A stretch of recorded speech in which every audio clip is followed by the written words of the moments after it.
Hi friends, good morning to all of you. I'm recording this early morning today because for last 3 days have been very hectic. The video on arrest which I made with the help of my friend Rajesh Jain became so popular that it really got viral like a wildfire. We never knew arrest is such an important issue because most of us will not be dealing with arrest cases in our day-to-day practice. But notwithstanding, since the issues were explained at length, especially in reference to the wrongful availment or utilization of various things, I thought that the video became important for all of us, and thank you very much for the response. Number of my friends who are in government, commissioners, additional commissioners, and a lot of my friends in profession and a lot of companies executives have been discussing and sending me some messages that how do we interpret this limitation law during this period. Then I thought we should make a clarificatory video, whatever law we know, to help people, to share knowledge. Now friends, we are dealing with indirect tax cases only, not income tax matter I'm not discussing here. Now whether it's a GST law or VAT laws or Central Sales Tax Act or Excise law, they all have limitations. Limitations for the government for complete assessments, reviews, suo motu revisions, remand assessments, or other issues they have on day-to-day basis, even to process refund applications. And there are limitations for taxpayers for filing their appeals, their returns, their refund applications or other proceedings, whichever they may be called upon to do. All those limitations are sacrosanct. There could be condonation of delay if the particular act mandates so. In most of the Indirect Taxes Act today after VAT regime, the limitations were not liberal. Section 5 of the Limitation Act was not universally made application. Either they restricted by a very strong language that delay could not be condoned beyond a certain period, or they made applicable only Section 4 and 12 of Limitation Act, and other provisions were not made applicable. In both cases, the Section 5 of Limitation Act generally will not be applicable. For example, in VAT laws, talking of Delhi, you could file an objection within 2 months with a maximum condonable delay of 2 months. Beyond this, authorities or even courts or Supreme Court will not be able to condone delay. Similarly, in GST regime, you have 3 months and 30 days generally to file appeal under Section 107. No court can condone delay beyond this period, because this limitation is prescribed by special statutes where application of Section 5 of Limitation Act has been excluded by this particular language. There are many judgments to this effect and we need not go into it. Now when this story of COVID-19, the coronavirus happened, and all of us have been very badly impacted, not only in terms of our health stress and our incomes, but also it has thrown challenges. Initially, Kerala High Court and Allahabad High Court, they passed orders not only staying the recoveries in general, in RAM, all across, but Kerala High Court also passed an order that all the assessments that were required to be completed before 31st March 2020 could also be deferred by the state government. Now state governments and union was very surprised because this is a GST period. If they don't get money, what will they do? They rush to Supreme Court. Supreme Court stayed those judgments. But the honorable bench made an observation that these are challenging times. Wait for the action on the part of government. They will do something. However, in a surprise move, 3 days after they passed this order, on 18th March, On 21st March 2020, Supreme Court suo moto passed a judgment under Article 142 in a civil writ petition number 3. Suo moto civil writ petition. They invoked Article 142 and they said, we are passing this order under Article 142 and this order shall have the color of judgment of Article 141. And Article 141 is Supreme Court declares the law is applicable to everybody, all courts, tribunal authorities. Article 142 I had never read in my life. We had no reason to read it. But I examined it, I read it, I became richer in my knowledge. Article 142 deals with a special power given by Constitution to Supreme Court, where Supreme Court can pass any special decree or order to render substantial justice between the parties. So it is a kind of a beneficial article, a article to give relief, and articles, these kind of orders that give relief are to be construed liberally. These are not exemptions, notifications, which have to be construed strictly. Now, in this order of 21st March 2020, Supreme Court dealt with 3 issues. First, this order dealt with only filing of petitions, appeals, suits, applications, and other proceedings. It did not pass any order. It did not mean anything in relation to assessment proceedings, remand assessments, suo moto revisions that were to be done by state governments or central government in their respective legislative field.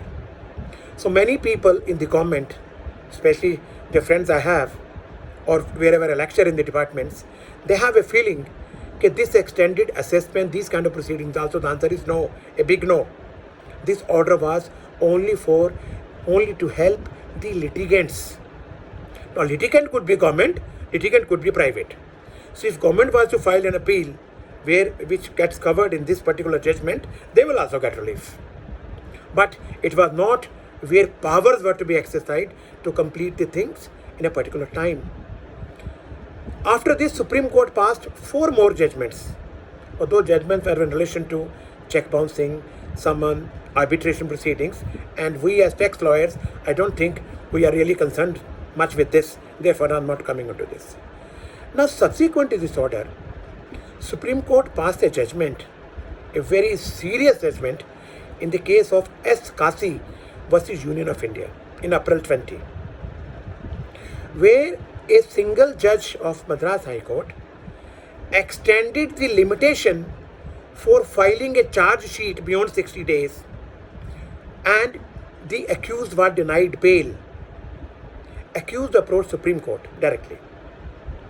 Supreme Court felt surprised. How could our order be interpreted like this? Because if the charge sheet is not filed in time, the bail is by default. Supreme Court not only passed heavy strictures against the judgment of single judge of High Court, but also granted bail on their own to the accused.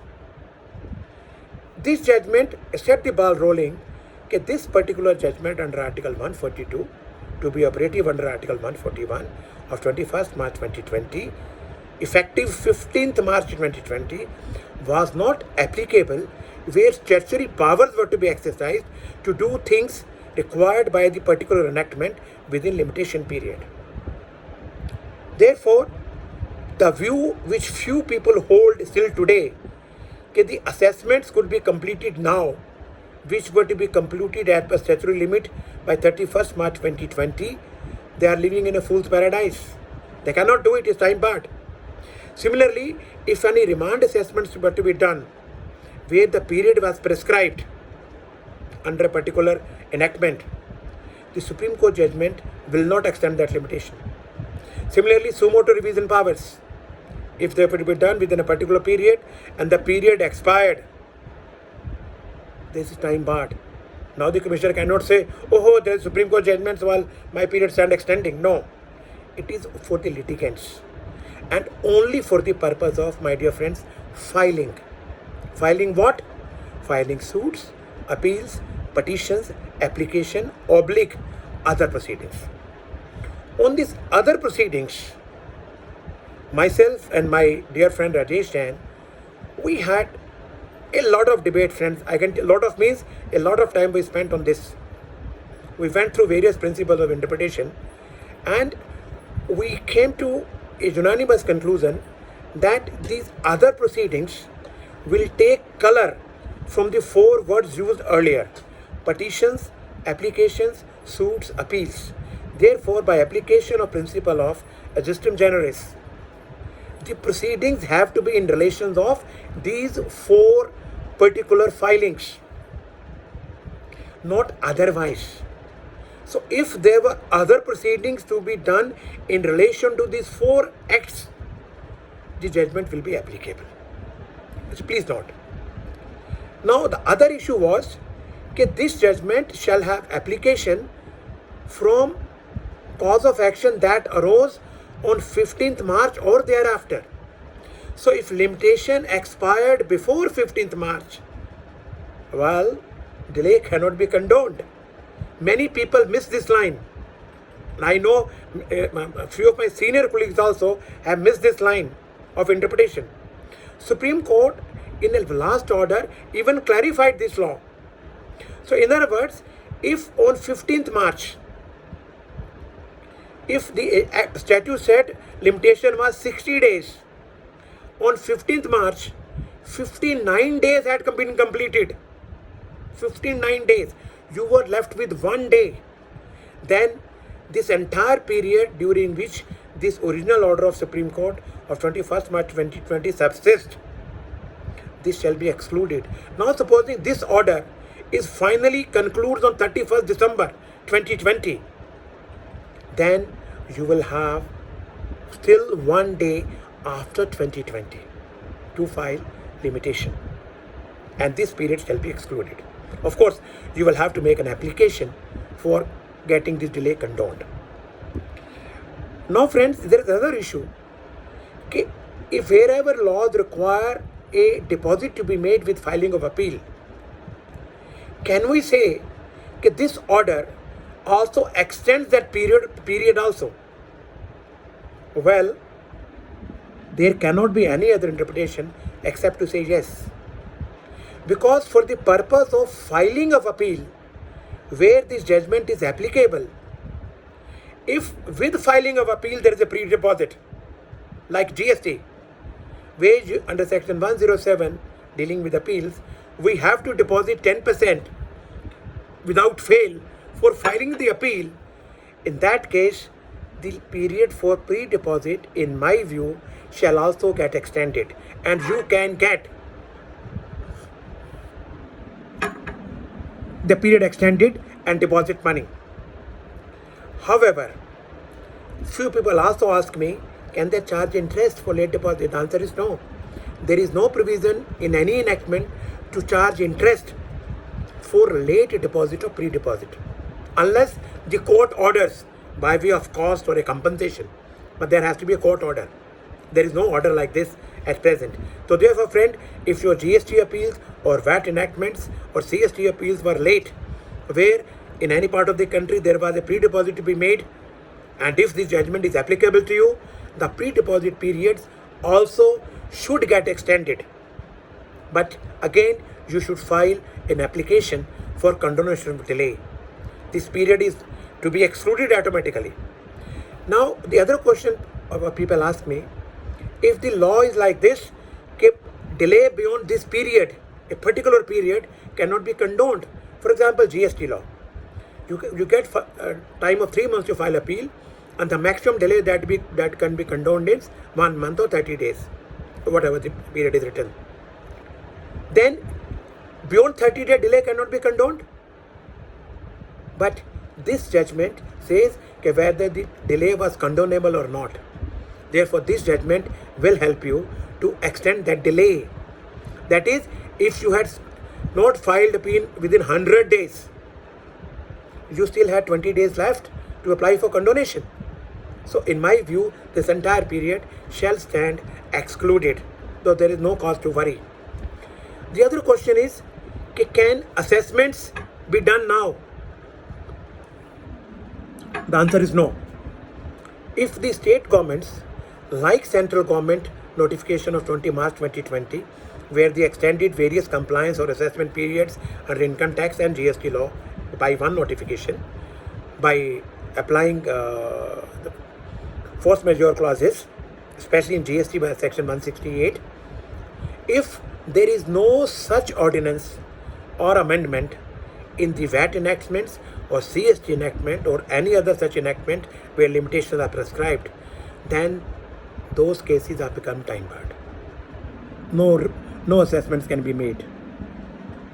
So it's a non-est order. If they make any order today, that will be non-est. But since all those enactments have been saved in the repealing clause under section 174, my personal view is that even those enactments which are still alive for the purposes of those acts, they could still be amended retrospectively to extend limitation periods. Similarly, for the remand assessments, limitation cannot be extended. It's not possible if limitation has expired. There is an also view, if limitation has already expired, can legislature extend the limitation still? Well, there are judgments for and against it, so I'm not getting into it. Now, the other most crucial point, which is controversial, as usual, I will pick up a controversy and raise this video for all of you to debate. I have debated with my buddy Rajesh Jain and few others in Bombay. Can refund applications in GST law that had become time barred, and where this judgment could be applied, can delay be condoned for filing refund applications? Well, what is the interpretation? This judgment is for filing of petitions, application, suits, appeal, other proceedings. Now, other proceedings, when read existum generis to these four words, will take color. So, if any proceeding has to be done or filed for these four activities, it's covered by the judgment, and it's to be done by litigants. Is refund application, is it a process of litigation unless it is disposed of? The general view could be that till the refund application disposed of, the dispute shall not commence. But if we remember Hosai Kadam judgment of Supreme Court dealing with the substantive rights of appeals, 4 STC1, there the Supreme Court observed in taxation law, the dispute, the litigation starts when return is filed. That case was dealing with the pre-deposit which was demanded by authorities even for the periods which were prior to the amendment. Supreme Court said law applicable at the time of return filing will be applicable. Therefore, pre-deposit cannot be asked for the period prior to the amendment. This case followed by Delhi High Court under Delhi VAT Act in Bajaj Overseas case, where this judgment was referred and applied.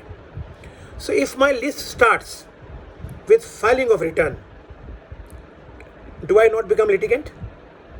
In my view, yes, I become litigant right from day one. If that be so, if this interpretation is correct, and I can tell you this cannot be outrightly rejected. It's debatable, because we're dealing with the interpretation of Article 142 judgment, which is to provide substantial justice to the people. So if during COVID-19 period, I could not complete my refund applications, my offices were closed, chartered accountant advocates offices were locked in, how could they file application? This application could not have been filed at all, because it requires figures, documents, calculations, return analysis before you file RFD 01. And my systems are down. My staff was not there. So friends, in our view, both my view and Rajesh's view is that though this is a debatable issue, but this is not ruled out. So wherever your refunds have become time barred, refile the application with condonation of application. continuation of delay application based on these grounds. Obviously, you will not be able to upload it, file with the commissioner and take receipt, get into litigation. And I can tell you, surely we shall win this case in High Court. Because though this order is silent, that the 20 March 2020 regarding refund application, but this order is very general. It will encompass all kind of applications. All kind of applications. They are not saying application in relation to appeal. They are not saying application in relation to suit. They are not saying application related to petitions. Application is a standalone word in this particular judgment of Supreme Court. And the other proceedings, I will cover my refund cases in other proceedings. These are my refund application. And quasi department, I am a litigant. They have to give me money. And my list starts as per Supreme Court Hosai Kadam 4SCC1 judgment when I file the returns. Well friends, this was the video on limitation. I hope we will all gain some knowledge out of it. Lot of issues have been clarified. And also one last thing, wherever there is a provision in the Act which says that the limitation shall be extended, or the the time during which the proceedings are stayed shall be excluded for the purpose of computation of limitation period, then this order gives a general stay. Therefore, wherever such provision exists, like income tax, I think section 153, somebody told me, and it is so there. So this limitation period shall extended. This period shall be excluded for the computation of limitation period. Remember, there is no automatic exclusion. Even for section 14 Limitation Act, for alternative remedy issue, we still move condonation application. Here also, we have to move a condonation application, giving complete details. Remember, this order will help you if the cause of action arose on or after 15th March 2020 till the judgment subsists, till the Supreme Court gives a final verdict. Okay, now from this particular date, this general extension limitation shall not be applicable. And also, even if the Act says the delay cannot be condoned, but for this order, that delay shall be condoned by the authorities. Many people also raise a question, is this order also applicable to quasi-judicial authorities? The answer is yes. Though the orders initially says to tribunal and courts, but in para 3 of this judgment of 21st May 2020, the Supreme Court wrote, High Courts, tribunals, authorities. This authority means authorities normally we deal with. Well friends, thank you very much for watching this video. I hope you will enrich in your deliberations by going through the video. And thank you, Rajesh Jain. Lovely talking to you always. And we both are helping our people by discussing whatever we can. Since you are a senior partner in this legal gamut, thank you so much. And I make this video with your support. God bless you all. Wait for next video on section 73, 74 and levy of interest and the implication of Supreme Court judgment of Union of India versus Ind Swift. It will come next week. We are preparing for it, doing little bit research on this issue. Thank you so much for watching this video.